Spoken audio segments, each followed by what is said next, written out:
डालने से रोका गया है, लोकतंत्र की हत्या की गई है। ये जिस पर हमारे नेता अखिलेश यादव जी ने सवाल भी उठाया था, इसलिए भारतीय जनता पार्टी ने सदन न चलने पावे व्यवधान पैदा करने का काम किया है। लोकसभा में शीतकालीन सत्र चल रहा है और ऐसे समय पर ये शीतकालीन सत्र चल रहा है जबकि इस देश में महंगाई है, जबकि इस देश में बड़े पैमाने पे बेरोजगारी है। हमारे करोड़ों करोड़ों नौजवान जो हमारे देश की दौलत हैं,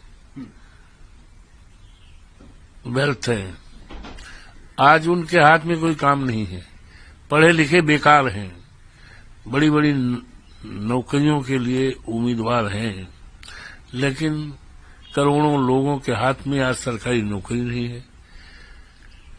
कहीं इम्तहान अगर हुआ भी है तो पर्चे लीक हुए हैं। तो ये देश के सामने सबसे बड़ी समस्या है। हमारे देश के करोड़ों नौजवानों के हाथ में रोजगार देना, सम्मान देना, सरकारी नौकरी, ये मुद्दे हैं। महंगाई का मुद्दा है और किसानों का मुद्दा है। आज इस समय गेहूं की फसल की बुआई हो रही। हम लोग किसान के घर से आए हैं, उत्तर प्रदेश से आए, और उत्तर प्रदेश क्या, हिंदुस्तान तो किसानों का देश है। 80% लोग खेती करते हैं और जब तक 80% लोग खुशहाल नहीं होंगे तब तक देश खुशहाल नहीं हो सकता। हमारे नेता दुनिया में नहीं है, आदरणीय सिद्धेश चौधरी चरण सिंह जो देश के प्रधानमंत्री भी रहे हैं, किसानों को मसीहा माने जाते थे। आज वो किसान घाट में सो रहे हैं, किसान घाट में उनका वो है। तो वो कहा करते थे कि अगर देश की तरक्की करना है, देश को खुशहाल बनाना है, तो देश की खुशहाली का रास्ता खेत और खलिहानों से गया है। लेकिन आज अफसोस है, हमारे खेतों पर सांडों का राज है, आवारा जानवरों का राज है। किसानों की रात आज खेतों में बीत रही है। कितना भी ठंड हो, कितना भी बरसात हो, कितना भी गर्मी हो, हमें अफसोस है कि हम उत्तर प्रदेश से आते हैं और जनपद अयोध्या जो मर्यादा पुरुषोत्तम राम की धरती है, हम उस धरती से जीत के आए हैं। फैजाबाद लोकसभा सीट थी। तो आज सबसे ज्यादा किसान परेशान है। महंगाई के नाम पर यूरिया खाद नदारत है, खेती उसकी चली जा रही साणों से। ये तमाम मुद्दे हैं जिस पर चर्चा होनी है। आज ये सत्र ऐसे समय पर चल रहा है कि हमारे देश की सेना, जिसका गौरवशाली इतिहास है, सत्वदेश हमारी सेना से लोहा मानते हैं, लेकिन कहीं न कहीं इस सरकार के रहते और चलते हमारे सेना के नौजवानों में कहीं न कहीं इस बात को वेदना है अग्निवीर योजना को लेकर।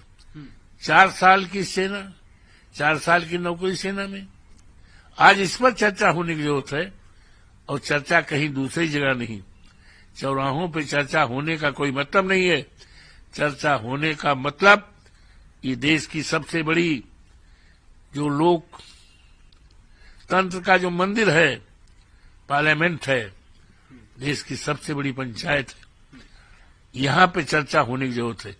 तो इन तमाम मुद्दों पर, और अभी उत्तर प्रदेश में 9 उप विधानसभाओं का चुनाव हुआ है। बड़े पैमाने पर लोगों को वोट डालने से रोका गया है, लोकतंत्र की हत्या की गई है। ये जिस पर हमारे नेता अखिलेश यादव जी ने सवाल भी उठाया था, चुनाव आयोग को भी कहा था, चुनाव आयोग के निर्देश पर पुलिस के तमाम लोगों पर कार्रवाई भी हुई। आज ये तमाम मुद्दे हैं, ये तमाम मुद्दे शीतकालीन सत्र में न उठ सकें, इसलिए भारतीय जनता पार्टी ने सदन न चलने पावे व्यवधान पैदा करने का काम किया है। ये देश के जो हमारी परंपराएं हैं, लोकतंत्र की जो मान्यताएं हैं, मान्यताओं के विपरीत इनका आचरण है जो होना नहीं चाहिए। सर, मगर अड्डे में कहीं ना कहीं समाजवादी पार्टी और टीएमसी अलग दिखाई दी। नहीं, ऐसा नहीं।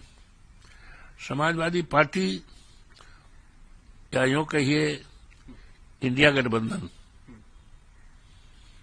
देश के मुद्दों पर, देश के सम्मान को के मुद्दे पर, देश के विकास के मुद्दे पर कहीं अलग नहीं है, एक में है। जैसे पानी में चीनी डाल दीजिए और घुल जाती है, तो वही विचारधारा है। देश को सर्वोच्च मान करके, देश की हित को सर्वोच्च मान करके इंडिया गठबंधन का गठन हुआ है और ये गठन मजबूत है, मजबूत रहेगा। सर, सामने प्रियंका गांधी और राहुल गांधी को रोका गया। पवन खेड़ा का कहना है कि यूपी में लोकतंत्र सा कुछ दिखाई नहीं देता है, अगर विपक्ष मदद करने जाना चाहता है तो उसको क्यों रोका जा रहा है?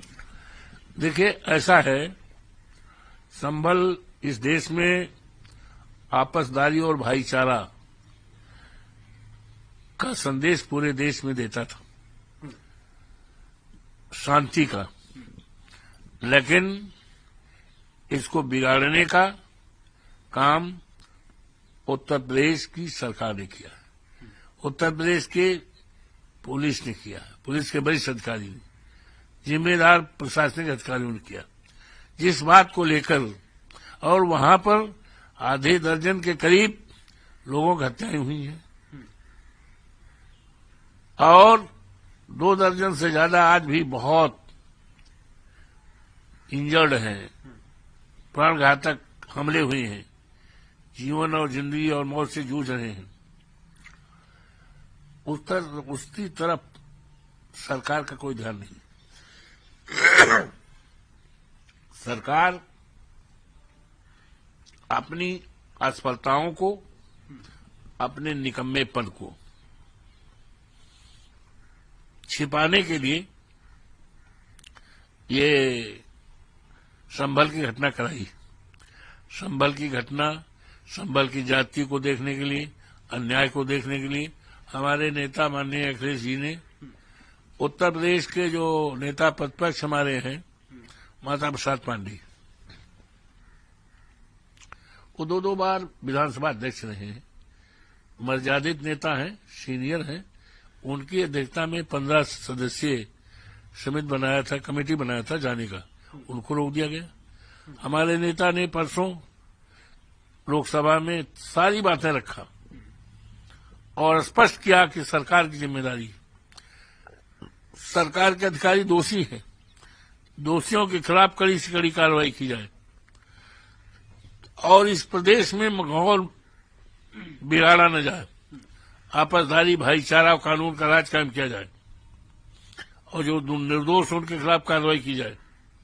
जो निर्दोष हैं, जिन्हें जेल में डाला गया है, उस पर कार्रवाई करके निकाला जाए, उन पर फर्जी मुकदमे उठाए जाए, निर्दोष को फंसाया न जाए और आर्थिक सहायता की मांग की। लेकिन अफसोस है कि इसके बावजूद भी सरकार की तरफ से सदन में कोई जवाब नहीं आया, सरकार पूरी मूड गई। तो ये क्या है, क्या प्रदर्शित करता, ये किस तरह का संदेश है कि जानबूझकर सरकार, उत्तर प्रदेश की सरकार, जो जनहित के तमाम मुद्दे हैं, लॉ एंड ऑर्डर का सवाल है, किसानों की खेती आज बोई जा रही गेहूं का, डाई खाद गायब है, महंगाई दिनों में बढ़ गई है और युवाओं को नौकरी नहीं है। ये तमाम बेसिक जो हमारे सामने देश और प्रदेश के सामने समस्याएं हैं और चुनाव में जो गड़बड़ी की गई बड़े पैमाने पर, ये मुद्दे न उठ पावे, इसलिए संभल पर ये कार्रवाई की गई है। सरकार ने जानबूझकर ये काम किया। सर अभी पे प्रोटेस्ट हुआ तो गिरिराज सिंह ने कहा है कि जो लोग खुद को नेता प्रतिपक्ष कहते हैं, अगर वे राम जन्मभूमि मंदिर की परिक्रमा करते तो बेहतर होता। जो यहाँ राजनीति का ड्रामा कर रहे हैं, अगर वे जाकर राजघाट पर बैठते तो बेहतर होता। ऐसा है, गिरिराज जी क्या किसको कह दें, उन्होंने अभी हाउस चलने नहीं दिया।